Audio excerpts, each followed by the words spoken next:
Good evening, everybody. It's Monday night. Welcome to the Third and Footlong show. My name's Darran Lees. And I'm DT. Good evening, DT. How are you? I'm alright, Darran. How are you? I'm a bit average, hence the reason that we are not in the studio together, because I didn't want to spread any sickness, vile, horrible things to you. I've been collapsed on a couch, kind of like up to no good all day today. And I appreciate that, but I am sad because I can't show you my new platinum hair. Oh, look at that. You've really gone to town on the hair. I know. You know how I said I was feeling werewolfy? So I went, ultra, not werewolf. Oh, I was like, you had the cap on for about 15 minutes before we started recording, and there it is, the big reveal live on camera. The blonde, yeah. We obviously haven't sorted my colour blindness out yet, so I was just about to ask what colour, and then you did it. Yeah, platinum blonde. I went, you know what? This feels very Lionsy. It's, silver. May as well rep the team. I hope we don't get the browns again, because then I'll have disgusting orange hair. So. That's right. Is there a team that plays in grey? Because that could be my team. The Lions playing grey. There we go. They have the colour rush. I always thought they played in blue. So that just shows you about my colour blindness. That's right. Only their ugly colour rush option. Okay, there we go. So I've been trying to declutter, and boy, have I found out some garbage in my house.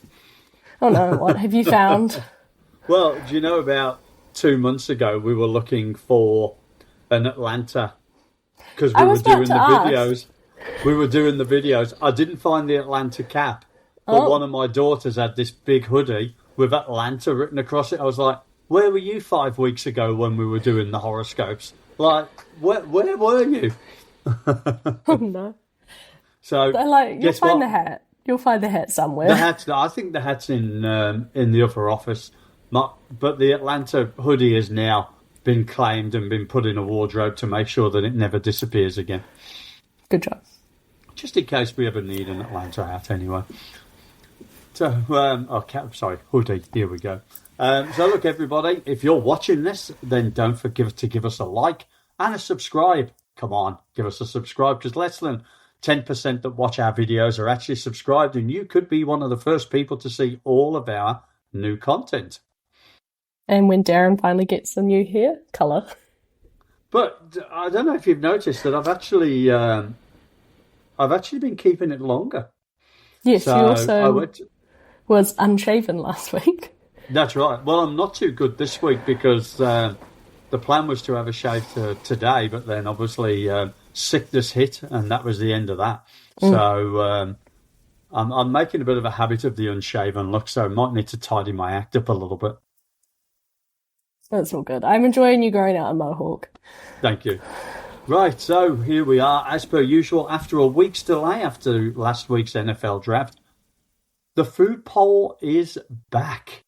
And this one came up this week by just a chance conversation when somebody said to me, so how do you have your steak? And I was like, that sounds like a food poll question if I ever saw one. So thank you to Corin Healy for asking me how I like my steak. We've already got a guest pollster for this week who'd also asked another question, so that'll be coming on this week's poll. So if you want to be part of our food poll, don't forget to get to the Third and Footlong Facebook page, give it a like, and you will see all of our food polls going forward, and you'll be able to participate in them. So, DT, how do you do your steak before we get into the results? I think I said medium rare, didn't I? Are you the medium rare? Yep. I'm a fan of that approach. I'm not blue. My cousin's blue. I didn't even know blue was a thing until I went out for dinner with her. And she got a blue steak, and it pretty much was just raw meat on a plate. Was it just bleeding? It was literally raw. She goes, here, so they pan sear it for 8 seconds each side. And I went, are you a lion? It's just raw meat. Do you stop the car when you're driving through the country and just pick up animals on the side of the road and take them home?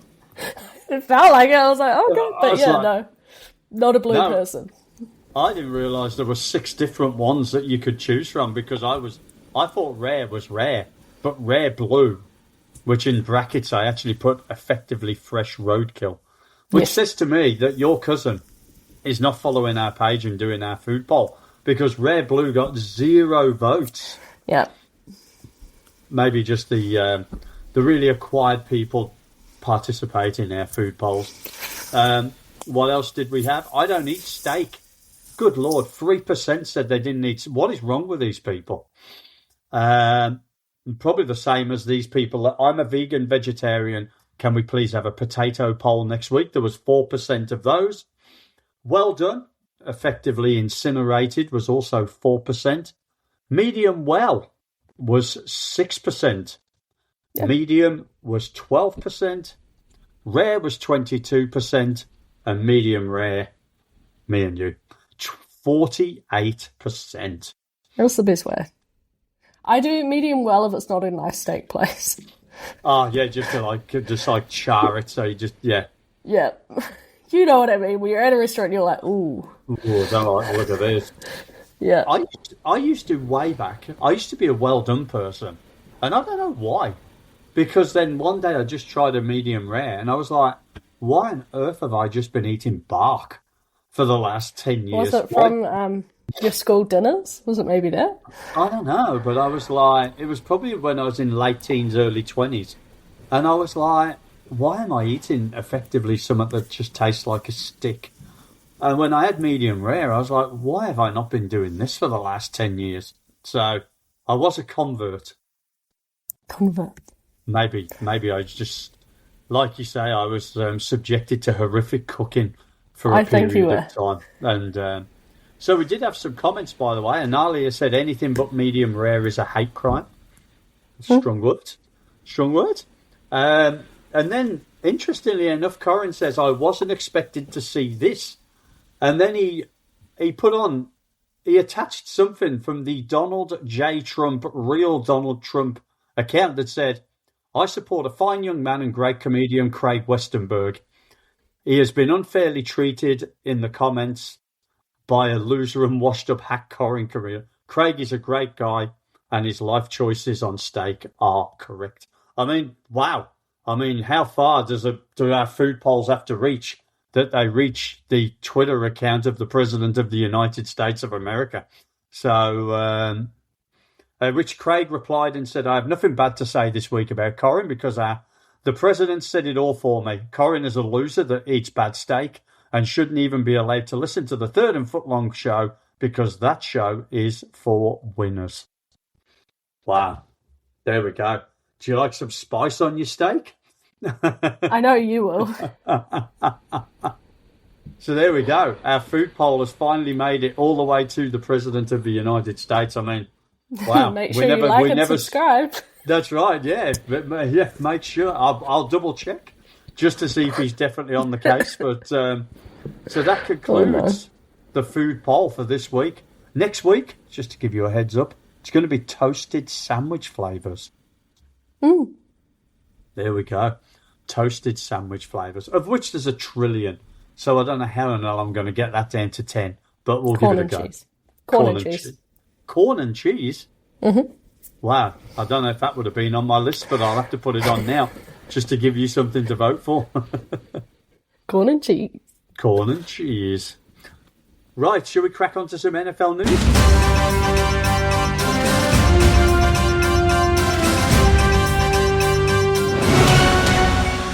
Yes. So do you want to give it a go? We shall definitely give it a go. And I'll tell you what, I've got some good comments about our NFL news sound bite. Oh, that's nice. Yes. Oh, da-dun, da-dun, da-dun. Yeah, that's right. So it's that's already proven out to be a favourite. So well done you on your sounds. So I'm just smashing together a bunch of new sounds so we don't get plagiarism. Yeah. No. Even though everybody keeps stealing our theme tune. I know. What up, Jeff? What up, Ginny and Holmes? I know. Just messing around with our theme tune. Like, I don't recall getting a phone call from these people. No. Maybe we should use this as this week's short and copy them in and see if they've got anything to say about stealing our theme tune. Hey, both of us would take a house in reciprocation, Jenny and Holmes. Yes, absolutely. Jenny and Holmes, you give me a call. Actually, no, the guy that owns Genuine Homes, I should have just called him straight up, right, and just gone, hey, Richard, is there any chance you could just not take our theme tune? And if you are, could you at least give us a shout-out to every house you sell that when you're connecting in-house systems, that the Third and Footlong show is the essential viewing of the house? It would be the new way to advertise. It would be. Big brand. Got a Big chance. Brand. So, anyway, going back to the news, Russell Wilson, there seems to be every off-season now that he doesn't make it somewhere, that he's making it into the news. And now there's two options for Russell Wilson, we hear. It's either at the Jets as a backup or potentially going into television. What do you make of that? See, I always viewed him as kind of like Jameis Winston, like that he would go and run one of those giant mega churches. So that's where I thought he was going personally. But yeah, no, I guess media, it could potentially be another Drew Brees situation where he's actually just not very good on media. Yeah, well, it's been said that him and Kira want to stay in New York. Hence the reason, obviously, the Giants is now out. Hence the reason of the Jets. I mean, going back up to Geno Smith. I mean, TV, yeah, but I saw his Subway adverts and he was not amazingly charismatic on those. So I'm not really sure how the whole TV thing's going to work for him. I still remember, do you remember the Hard Knocks in camp Chargers? Yes. Sorry, off-season. Where everyone was just making fun of Broncos country. Let's ride. It was just all the Chargers because it's so corny that it's not good. He is a bit of a cheese. Corny. Yeah. He is a bit of a cheeseburger, that's for sure. So, well, there's a lot of stuff going on around TV at the moment. Obviously, some of the networks are making changes, as we talked about last week. With Tomlin getting to TV, and then the Chris Sims firing has made a lot of news this week as well. That's okay. He'll have his money, it's fine. Getting into a bit of an argument, or not an argument, but a disagreement with Mike Florio over revealing some information in the ongoing Vrabel Rossini affair. Anything from you on news? Well, because you know how much I love them, Texans defense extended Azeez Al-Shaair for 3 years, which I'm very happy because he's quite a key player and a tone setter on the Texans defense. So I thought you'd think I would say that. Yep, I got it in mind, but I don't know why I bothered because I knew it was going to be in yours. What about you? So, me, the very unusual situation where the Pittsburgh Steelers have placed a UFA tender on Aaron Rodgers, which means he can only sign with the Steelers unless someone picks up his entire sort of comes out, or they get a compensatory pick. So, yeah, very interesting that they've placed a UFA tender on him. They've obviously turned around and gone, look, if you're not playing for us, you're not playing for anyone else. Yep. Or it's going to cost someone else a lot of money, and it's whether another team really wants to pick up a 42-year-old's contract or not. So I think it's a fair move from the Steelers, really. Yeah, I think somewhere. I mean, he had apparently given his word to Art Rooney that he was going to make a decision before the draft, and he obviously hasn't in true Aaron Rodgers, attention-seeking style. And so they've just gone, okay, if you want to play that game, we can play that game as well. You got anything else? I got a couple more just in case. Calais Campbell returning to the Ravens on a 1-year deal. Giants sign defensive tackle Shelby Harris. The two defensive tackle news. How about you? Yep, I got Chad Brinker stepping down as the Titans president of football operations, which is incredibly interesting timing straight after the draft. Well, normally they keep them on during the draft, don't they? Then they. Yeah. So and of course he reported straight to the owner. So don't quite know what's behind that, but good luck to him in whatever else he's doing. And then, of course, the ongoing saga of Anthony Richardson at the Colts. No one. Zero interest for Anthony Richardson. His 4th year is guaranteed with the Colts. So the thought process is, well, they're not going to let him go if they're going to pay for him. Fact is, he's hardly ever going to play because even if he gets to play, he'll get injured or he'll be too tired or something like that. So it looks like they'll leave him on the roster unless someone comes in and then they'll just cut him at the end of the year. To be fair, though, the person in front of him is quite injury-prone, so you might see him see the field. The other saga, though, that I didn't actually know was still ongoing, I thought they'd released him, Brandon Ayuk and the 49ers. can't trade him because he won't pick up the phone. No, that's right. That is a relationship that has fallen over quite badly. Very badly. And they're probably going to want some quite big collateral for him as well, I should imagine. And I don't think teams really want to pay him. Yeah, well, his contract, they also voided his contract. Yes. So, there was a lot of players at his position around in the draft as well. So no one, I think, felt that they really had to go for him. So I don't know what it is. Is it the 49ers? Do they constantly fall out with players? It kind of gives me the feeling that they constantly fall out. And then last week, I think we talked about the John Lynch, Kyle Shanahan in the draft room, cold, tension, no emotion. Kyle Shanahan looked like he would just rather have just gone anywhere else but there.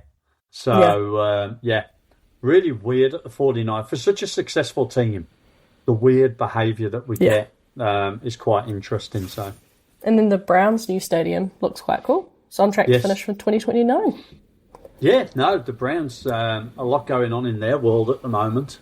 So that'll be good. It'll be good for them to get a new stadium. So, go our former team.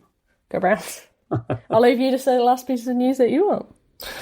No, I've got nothing else. That is me. I have actually got one more piece of news, but I'm going to use it in the Monday Night Showdown instead, so I'm going to save it for that. Dun, dun, dun. I know. Just got to wait another 10 minutes to find out what it was. I know. Should we go to what we think? And we're doing this draft style, so I get to pick 3 teams, Darran gets to pick 3 teams, Darran goes first, and we go better. Who do we think got better this NFL offseason? I think that's incredibly kind of you to let me go first, by the way. Well, I made you do this, so... I know. But it is very kind of you to still do that, so... oh, wow, I've got an embarrassment of riches I can look at here. Okay, well, if I'm going to go, I'm going to go for the Philadelphia Eagles.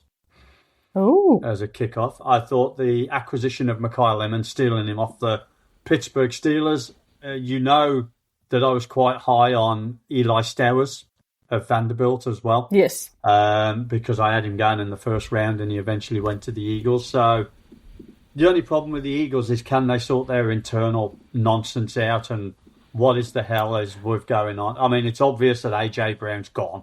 I think he's gone. And I think that will make them better in itself by trading Mekhi Lemon. So whilst he's not a draft story, he actually is by association of Mekhi Lemon. And I actually think for the culture of the team, that will make them a better team, if nothing else. I also thought their pickup of Jonathan Grenard was outstanding, because they're going to get a compensatory pick back for Jalen Phillips. So pretty much they ended up being like a third-round pick for Jonathan Grenard, and they sorted their edge rusher position. It was a fantastic move. Yeah, absolutely. And I don't know, I sometimes, when you look at teams and you go, who's a well-run team? Because you certainly know who's not a well-run team, right? And you look at the Eagles and they just seem to be so well-run from top to bottom. Yeah, so much drama. Well, there always is a bit of drama, but it almost seems to involve the head coach, right? Yeah. He's such a polarising character as Nick Sirianni, but, from that point of view. But I would say I would have the Eagles. I don't know if you agree or disagree, or whether you had them on your list or not. So teams that I think got better, someone who I think got a lot better, is actually the Titans. I think. Wow. I think the coaching, so mainly it's the coaching staff, because when you get Robert Saleh and Brian Dable, you're going to have a much improved team, because you've got someone who can definitely coach a defense up. You've also got some great pickups this year. They signed like a gajillion players in free agency, like so many players. And their offense, I think, like Dable ran a good offense in last year with Giants and Jackson Dart, like it was fun. And I think like the addition of Tate and Wan'Dale Robinson, and then also I think the only other thing they should do is maybe they should go and sign David Njoku, because they don't really have a tight end that receives in the room, because they lost Okonkwo last year. So that would be the only kind of thing that I think the Titans could do to improve. But I really think their defense is going to be good. They've got so many players on the defensive line that they picked up. And yeah, I'm excited for the Titans because I also actually think that two teams in that division got a hell of a lot worse. Yes. So their division, also interesting. I would say there's one team in the division that I love one side of the ball and have no idea what they're doing on the other side. So I don't know. I'm feeling hot on the Titans, and when our picks come around, I don't know, they might find their way into my playoffs. Yeah, I wonder who that could be. But of course, next week we will cover off who we thought both were worse as part of the draft. Okay, just to give you another one for me. I think the New York Giants. Whilst they let go of Dexter Lawrence, I think the inclusion of Arvell Reese, Francis Moinoa, Colton Hood from Tennessee, Malachi Fields, and then they also brought in Isaiah Likely. They had Cassius Howell, the Jackson Dart, as long as they can keep him healthy. They are a contender to win that division this year. 100%. So, yeah, I mean, getting those two picks in the top 10, I think has paid well for them. I mean, it is going to be a bit like the Baltimore Giants. We kind of see what John Harbaugh's doing already. But, yeah, they're definitely a contender, and I think they're a strong case to win that division this year. Better coaching and a great set of pickups in the draft as well. So my next team, this is where I got really, really hard for me, because there's a few teams that I really enjoyed what they did. But there's one team that I enjoyed every single move they did, except they haven't fixed one key issue, and that is the Pittsburgh Steelers. Because they got so much better in the defensive backfield, which was an issue for them last year. Their offense, regardless of the quarterback, they picked up Dowdle, who'll be great opposite Warren. They picked up Pittman, who'll be good with DK Metcalf. They then got the Jeremy Bernard from Alabama. Like, they've got a loaded in the tight end room. Like, and their offensive line is better. Like, everything has gotten better with that team, except they haven't fixed the main issue, which was quarterback. I think it could be interesting to see what, you've got out of Drew Lahr and Will Howard, but I also think the coaching staff on offense got better with Mike McCarthy compared to last year with Arthur Smith. So yeah, I had to put them on there because I really thought they got better. They haven't solved the one key issue, and it's annoying me so much because I'm like, you could quite frankly go up, like I said weeks ago, into off-season favourites, but you still have this major issue at the key position of quarterback.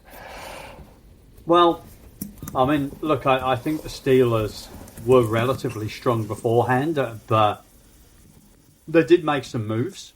Do I think they're the best team in that division? Well, we'll probably see next week when we talk about teams that have got better or worse. But I don't know. They've also got some aging pieces on their team as well, so I'm not sure. And as you say, that QB thing is massive, right? If they get that wrong, or Rodgers decides not to come back, that's a whole different ball game altogether. Actually driving me insane. Like, why? Can you just fix it? Like, it's so frustrating. Have I got one more to go? Yes, you do. One more to go. I do. Well, if you want me to talk about exactly what you've been talking about loading up on some good talent and not fixing one position, let's go to the Cleveland Browns. Our Cleveland Browns from last year. Yeah. Spencer Farno, Casey Concepcione, Denzel Boston, Emmanuel McNeil, plus obviously Myles Garrett and everything else that they've got there already. And the QB situation is just an absolute shambles. Absolute shambles. I mean, they must be, if they're not regretting the day they even looked at Deshaun Watson, because that has really put this franchise back about 10 years. I think they're on the way back out now, but I think they've still got another couple of years to fix that until they get rid of Deshaun Watson's contract. So they weren't on my list because I don't know where I stand on Todd Monken, because they've also lost their amazing defensive coordinator in Jeff Schwartz. Yes. Yeah. Where do you stand on the coaching? Because I think the coaching got worse. I think you're probably right. But I was just looking at the team from a draft perspective. I think they've drafted really well. So whoever was in control of the draft has done a great job. Whether Monken had much of a say into that or not, I don't know. But you're right, the Cleveland Browns, from a coaching perspective, I could still see them having a losing season this year with the strength of the teams in their division and stuff like that, which would then give them a relatively high pick next year for a better quarterback if they were like to move away from Deshaun Watson, walk away from Shedeur Sanders and the other 97 quarterbacks they've got on their roster. Dylan Gabriel, Taylor Green. Dylan Gabriel. Yeah. Taylor Green, I don't understand at all. I don't understand that at all. So I think he's another, which I finally remember the name of the player while I woke up the other night, for Terrell Pryor, which the Cleveland Browns did actually quite successfully turn the quarterback into a wide receiver quite well. So hopefully they do that again if they're going to do that. Look, I think Taylor Green is not a quarterback yet. You never know.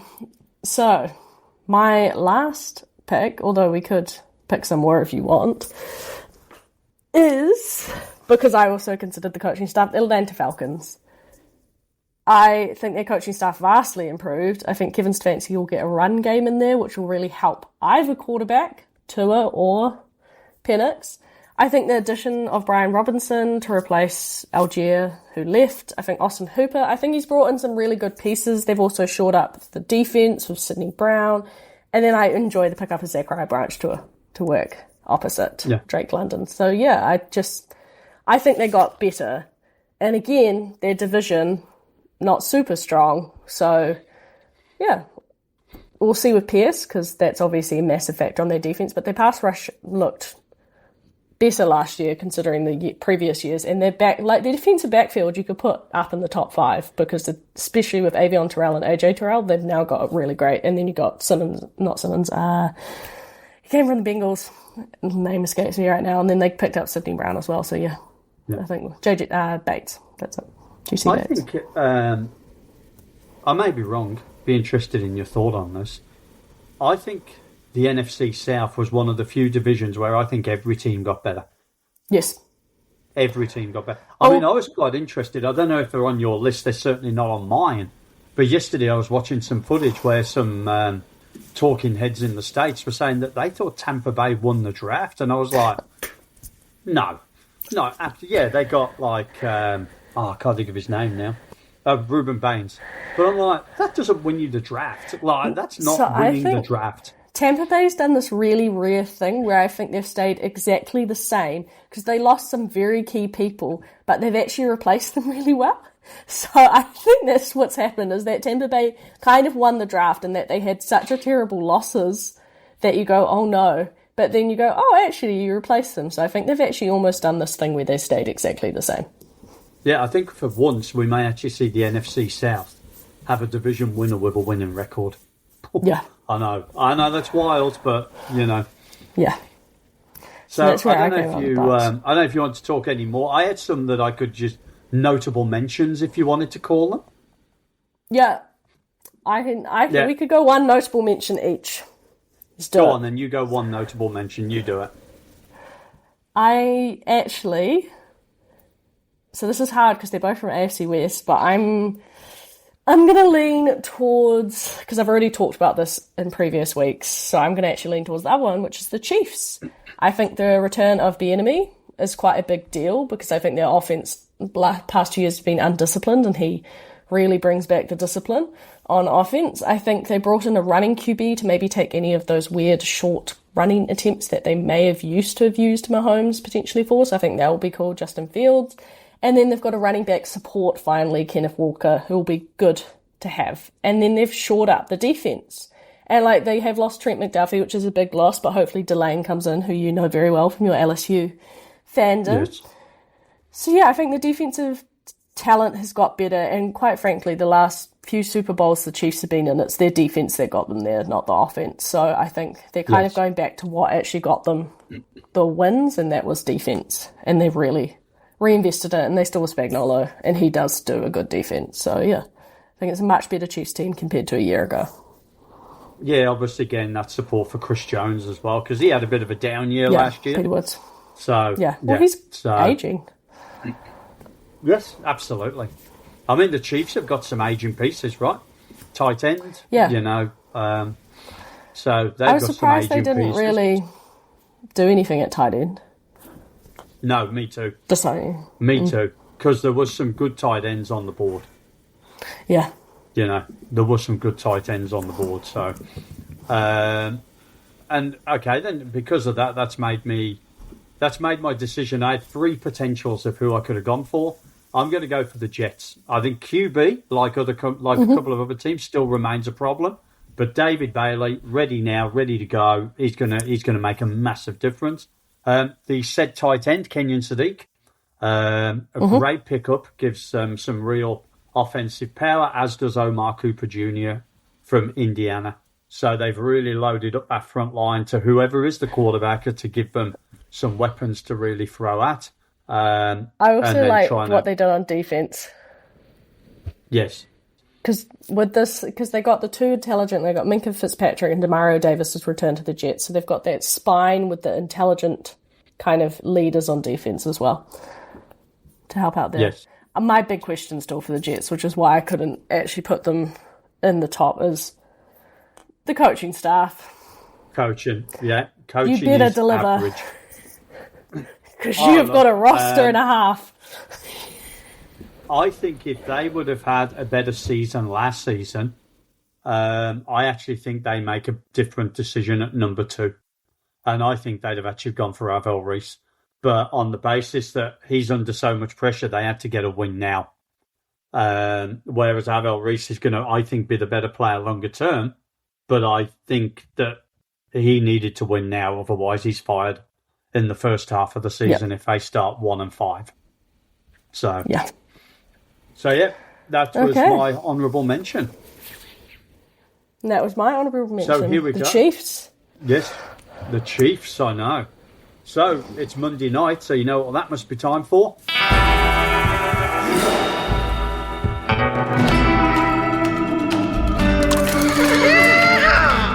It is the Monday Night Showdown.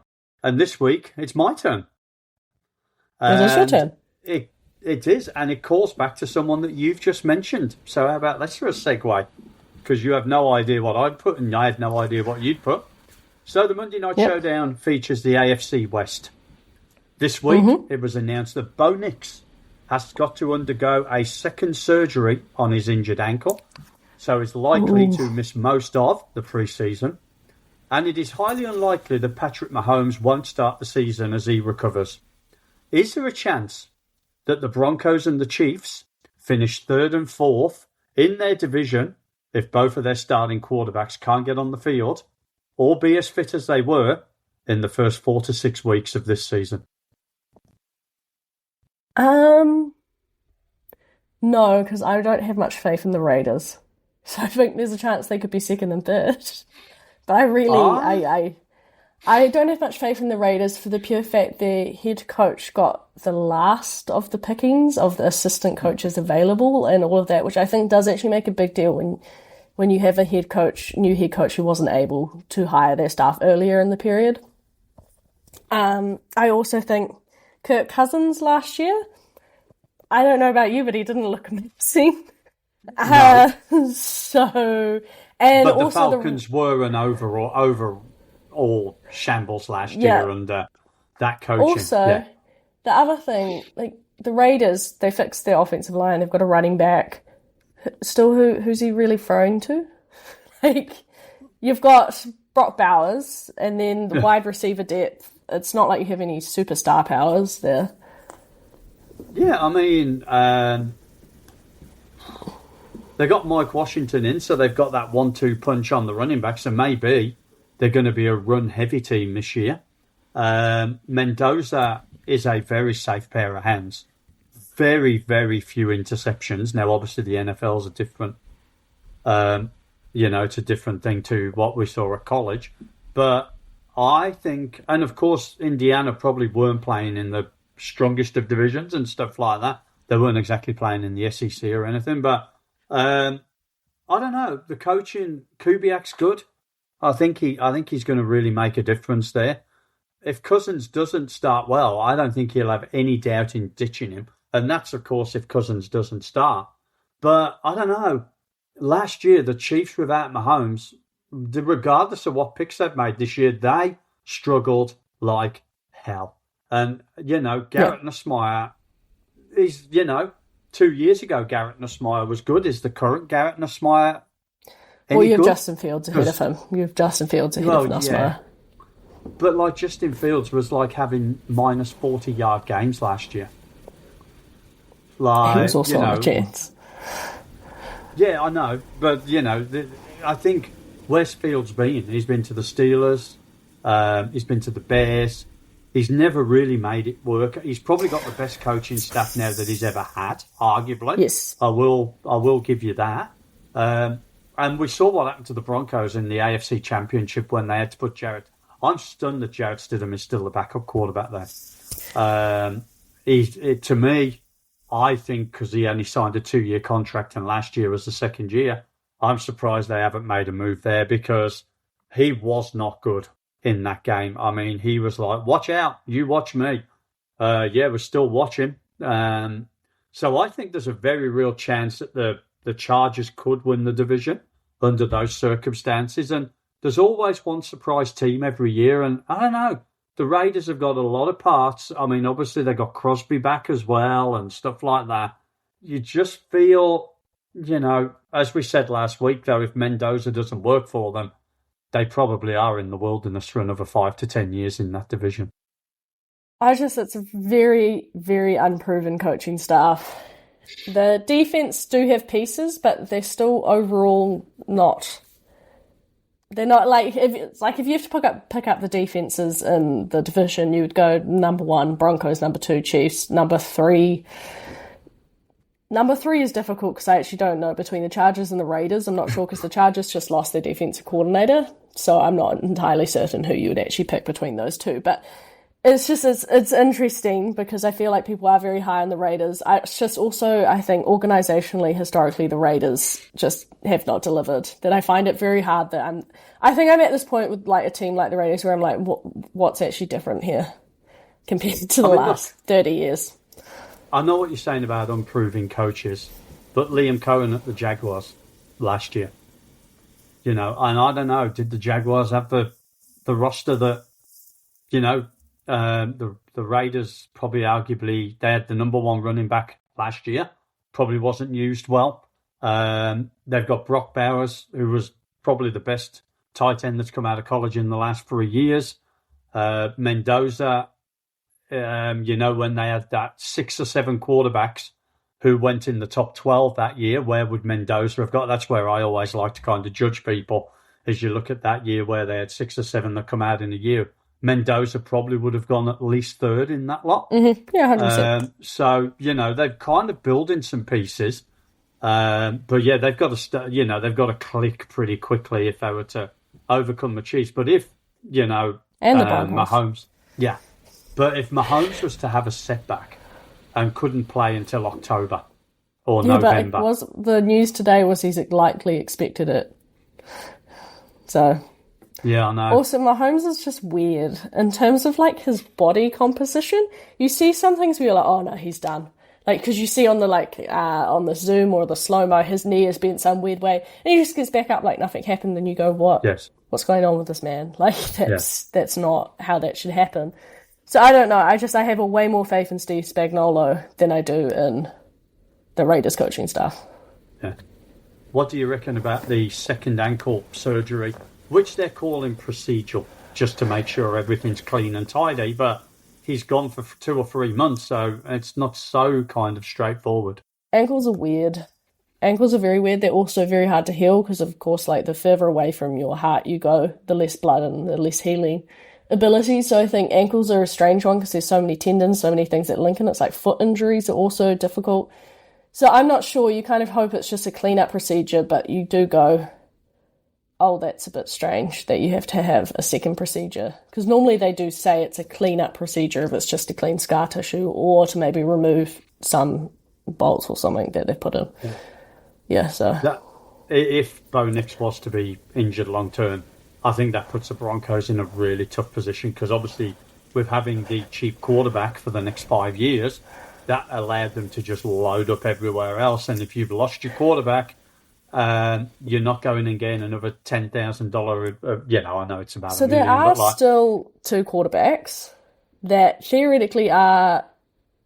So there's your ever-loving favourite, Anthony Richardson, but the other person who didn't get traded this off-season, which everyone expected, is actually Mac Jones.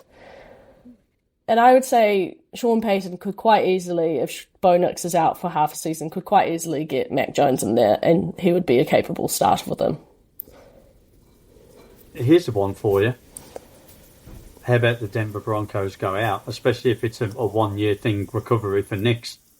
They go and take Aaron Rodgers from the Steelers for 1 year. And what's funny about that is, remember so many years ago, that's why they hired Nathaniel Hackett. How weird would it be that he ended up at the Broncos when Nathaniel Hackett wasn't there? Now, look, obviously he was really dark on Sean Payton when Sean Payton publicly called out. So could they work together? I don't know. Possibly not. But if the Denver Broncos put $25 million for 1 year, and sort of like 10 million, 15 million sort of guaranteed, and then 5 million if they make the playoffs, 5 million if they make the Super Bowl or something like that. I think so. That's something like that because, and if you're going to end your career coming into a division with Harbaugh, Reed, Brady as an ownership, and Mahomes, Herbert and Mendoza, I mean, what better division do you want to compete in to finish off your career? It's interesting because also Sean Payton's used to having a veteran quarterback, so he's a bit used to having off days for the veteran QB and having different sort of treatment for them. I do think, though, I think I'd prefer to see Mac Jones and Sean Payton's offense because he can actually move, whereas Aaron Rodgers cannot move. Because Bo Nix with the offense, when he was able to move the pocket a bit, it looked good. Like, it looked fun offense to watch. I just think watchability-wise, I think I would prefer Mac Jones over Aaron Rodgers and Sean Payton's offense. I mean, I think there's no doubt, though, Aaron Rodgers can throw a ball better than anyone else who's available, even at 42. Yes, his arm may not be as strong, but his accuracy. And last year, one of the criticisms about Nix was like deep ball and stuff like that. But if you look at the Broncos' drops last year, they had a shed ton of drops, which really hindered, how Nix looked. And when you actually look at the 2-year stats for Nix, in some of those categories, he stands alone, like over any quarterback in the history of the NFL. So if he had someone that could, one, catch, but two, maybe if there was a slightly more accurate quarterback, which I would say Rodgers is more accurate than Nix, definitely. Then, well, who knows, right? Do you know, well, you've watched Rodgers for years. You know how he just doesn't throw to you if you drop the ball? So if all the Broncos wide receivers drop the ball, who's he throwing to? Is he throwing to himself? That would be quite entertaining to watch because he then has to throw to someone. And if all of them still keep dropping the ball, then he's got nowhere to go. Maybe that's in some of the games why he was throwing so many interceptions because he's like, well, look, this is how you catch a ball. Watch. Yeah. So fun. But I think that's going to be interesting to watch, the AFC West. I mean, you're right. Mahomes is rumoured to be coming back and is on schedule. Bo Nix is also meant to be starting the season. But if they don't, I think that turns the AFC West right upside down. Yes. You're also very high on the Raiders. I'm excited to see if you pick them to go to the playoffs. They're not one of my favourite teams, let's put it that way. But I'm interested to watch what they're going to build there. I'm interested to watch. So they had a couple of good pieces there already. They've acquired good pieces. So let's just see where it all goes, eh? I think they could be a surprise team. Yep, they're your surprise team. Right, well, there you go. That was Monday Night Showdown, and that is the end of our show. So thanks for listening. As we said at the start, if you are watching, give us a like and don't forget to subscribe. Get onto our Insta and TikTok pages if you want to see us doing really cool dances and such things. And then get onto the Facebook page if you want to do our food poll. So that concludes the show. My name's Darran Lees. And I'm DT. Thanks for listening, and we'll be back with you next Monday night.